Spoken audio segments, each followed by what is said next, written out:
Hey guys, welcome to Reddit Brew. Today, I will be reading from the r/entitledpeople subreddit, so let's jump into it.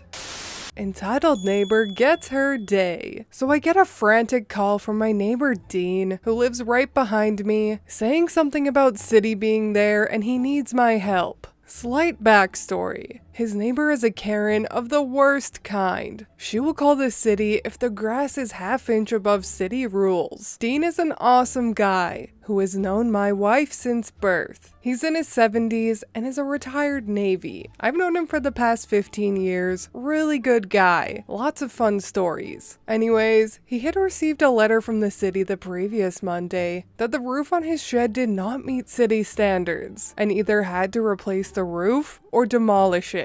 So last Friday, I got on the Orange Store site and ordered all of the material to fix the shed roof for him. Typically he would jump in with me and we would both handle things. He's a fit old guy, but he unfortunately just got diagnosed with stage 4 prostate cancer. I'm in my 40s, so no problem, Dean. I got this. I work for a construction company. I had just got off work and went over to Dean's. I still had the company clothes on and borrowed gear to fix the roof from the company I work for. This company is a well-known multi-million-dollar development company. Karen approaches me and starts. That's him. He's the one doing the work. In my city, if you replace a roof on your house over 100 square feet, you need a permit, which is very easy to obtain. For a shed, however, you don't need a permit at all, unless you're charging money or hiring a contractor. I see a zoning guy and 2 building inspectors, one senior and one junior. Senior inspector sees me. Do you work for X company? Yeah? Why? Karen here says you don't have a permit. What makes you think you can do roofing without a permit? I mean, you're obviously here with a company, and with everything I see here, you're likely charging a pretty penny. He started Saturday, so he could avoid you guys and make more money. That's how these guys work. I'm just helping my neighbor out, who has cancer and is not capable of doing the work himself at the moment. So what's the value of the contract then? Yeah, how much are you charging? Nothing. So I guess 0? What do you mean 0? That's all brand new material. Oh, the material was $700, but Dean purchased it. Here's the receipt with his name on it.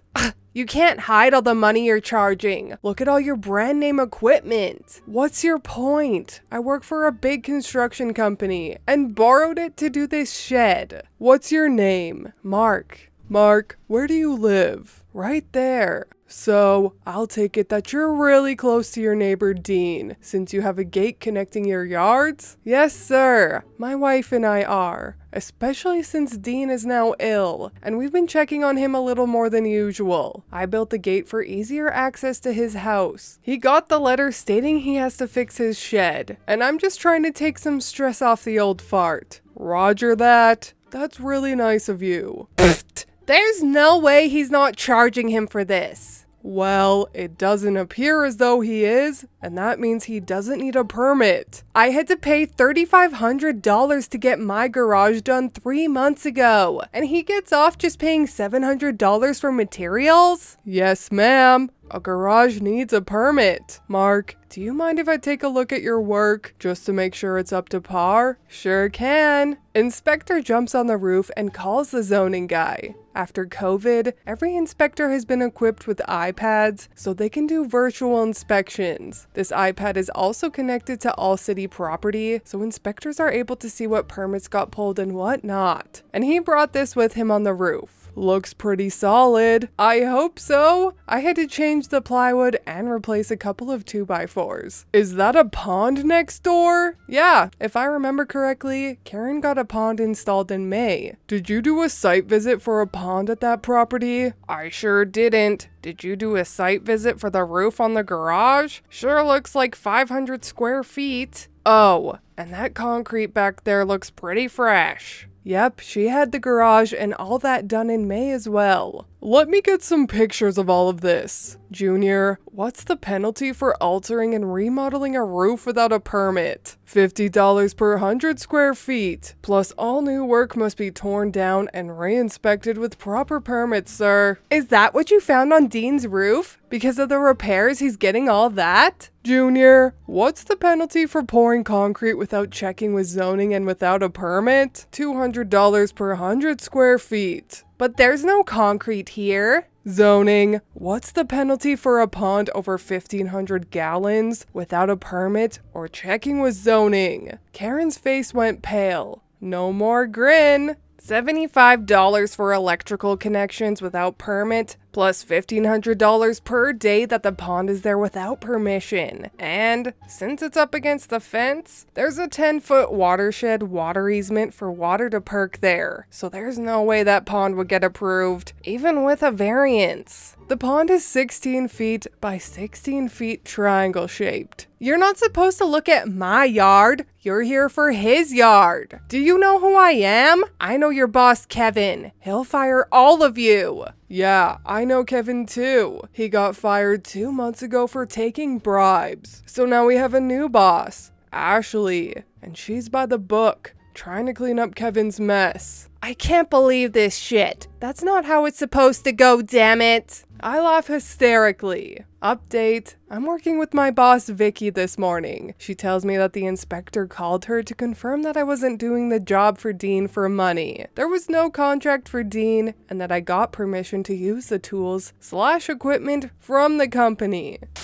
Entitled neighbor gets her day with karma update. I finished Dean's roof Wednesday. My deadline was Friday. Couple mechanical failure and rain stopped me from finishing Tuesday. He had zoning inspection on Thursday and everything passed, so he doesn't have to demolish the shed. Zoning guy also noticed that the water is no longer running in the waterfall feature in Karen's pond, but it's still standing. So add another $1,500 for the day. Now today I was working doing odds and ends, getting ready for next week. And I get a phone call from the president of the company, Jack. Hi Jack, what did I do wrong this time? Usually he calls me when I smoke too much or drink too much coffee, or I'm too hard on the subcontractor and need to back off. Mark, for once you haven't, but I've heard that you have an interesting neighbor. Sure do. How did you find out about her? She didn't call you or something, I hope. No, I had a meeting with the city about 30-acre Centurion project, and Ashley, the inspector's boss, was there. She told me the story.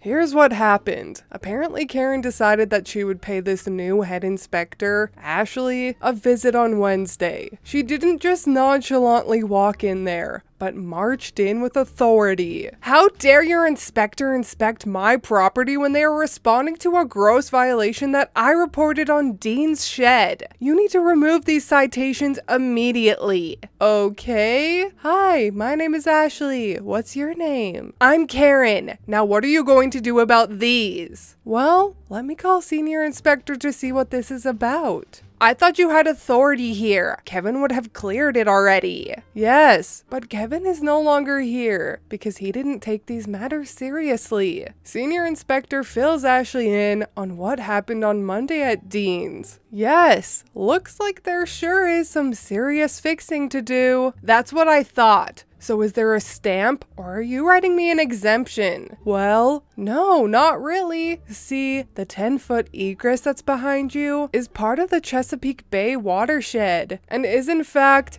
very bad that you put concrete there. What does that mean? I'll have to send another inspector to assess the damage you've done. Karen storms out. Today, when I got home, there was a small excavator with a demolition hammer attached to it. When my boss told me about this, I was laughing hysterically, with tears coming down my face. The Chesapeake Bay easement is monitored and inspected by the EPA. We know this because we have had to pay quite a few fines from them. Might have more updates afterwards, but I would say this just ends with Karen having an excavated backyard and thousands in fines, all because she couldn't mind her own business.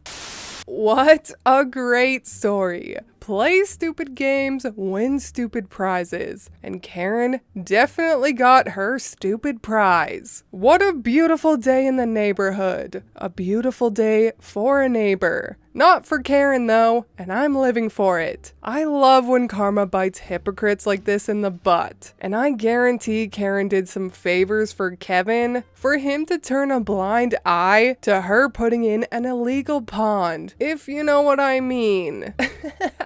I'm terrible. But anyways, this story was great. Karen fully deserved what she got, and maybe now she'll mind her own business from now on. I doubt it, but one can dream. Anyways, that is all from me today. I hope you enjoyed that Entitled People story. If you did, please leave a like and subscribe. I truly appreciate when you do, and I will see you in the next Reddit story. Bye!